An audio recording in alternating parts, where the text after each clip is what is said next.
ಒಂಥರ ವಿಚಿತ್ರ ಸ್ಟೋರಿ ಇದು. ಗರ್ಲ್ ಫ್ರೆಂಡ್ಗಾಗಿ ಕಳ್ತನ ಮಾಡಿದ ಹಣದಿಂದಲೇ 3 ಕೋಟಿ ರೂಪಾಯಿ ಮನೆ ಗಿಫ್ಟ್ ಮಾಡಿದಂಥ ಖತರ್ನಾಕ್ ಕಳ್ಳನನ್ನ ಪೊಲೀಸರು ಇದೀಗ ಅರೆಸ್ಟ್ ಮಾಡಿದ್ದಾರೆ.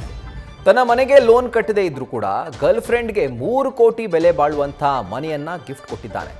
ಸೊಲ್ಲಾಪುರ ಮೂಲದ ಪಂಚಾಕ್ಷರಿ ಸ್ವಾಮಿ ಎಂಬಾತನನ್ನ ಮಡಿವಾಳ ಪೊಲೀಸರು ಬಂಧಿಸಿದ್ದಾರೆ. ವಿಚಾರಣೆ ವೇಳೆ ಬಾಲಿವುಡ್ ನಟಿ ಪರಿಚಯದ ಬಗ್ಗೆ ಮಾಹಿತಿ ಕೂಡ ಲಭ್ಯವಾಗಿದೆ.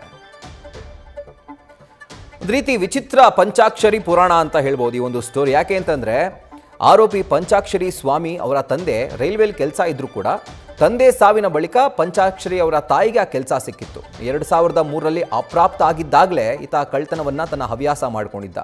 2009ರಿಂದ ಮನೆಗಳ್ತನ ಮಾಡ್ತಿದ್ದಂಥ ಈ ಪಂಚಾಕ್ಷರಿ ಸ್ವಾಮಿ ಮದುವೆ ಆಗಿದ್ರು ಗರ್ಲ್ ಫ್ರೆಂಡ್ಗಳ ಜೊತೆ ಇದ್ಕೊಂಡು ಶೋಕಿಯನ್ನ ಮಾಡ್ತಾ ಇದ್ದಂತೆ.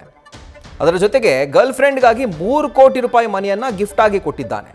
ಅವಳ ಬರ್ಡೇಗೆ 22 ಲಕ್ಷದ ಅಕ್ವೇರಿಯಂ ಕೂಡ ಈತ ಗಿಫ್ಟ್ ರೂಪದಲ್ಲಿ ಕೊಟ್ಟಿದ್ದ. ಇನ್ನು ತಾನೇ 400 ಸ್ಕ್ವೇರ್ ಫೀಟ್ನಲ್ಲಿ ಮನೆಯಲ್ಲಿ ವಾಸವಿದ್ರೂ ಕೂಡ ಆ ಮನೆಗೆ ಬ್ಯಾಂಕ್ ಲೋನ್ ಕಟ್ಟದೆ ನೋಟಿಸ್ ಜಾರಿಯಾಗಿದ್ರು ಈತ ತನ್ನ ಗರ್ಲ್ ಫ್ರೆಂಡ್ಗೆ 3 ಕೋಟಿ ರೂಪಾಯಿ ಮನೆಯನ್ನು ಗಿಫ್ಟ್ ಆಗಿ ಕೊಟ್ಟಿದ್ದಾನೆ. ಇನ್ನು 2016ರಲ್ಲಿ ಗುಜರಾತ್ ಪೊಲೀಸರು ಈತನನ್ನ ಬಂಧಿಸ್ತಾರೆ. 6 ವರ್ಷ ಗುಜರಾತ್ನ ಸಬರ್ಮತಿ ಜೈಲಲ್ಲಿರ್ತಾನೆ. ವಾಪಸ್ ಬಂದು ಮತ್ತೆ ಅದೇ ಹಳೆ ಚಾಳಿನ ಮುಂದುವರಿಸ್ತಾನೆ.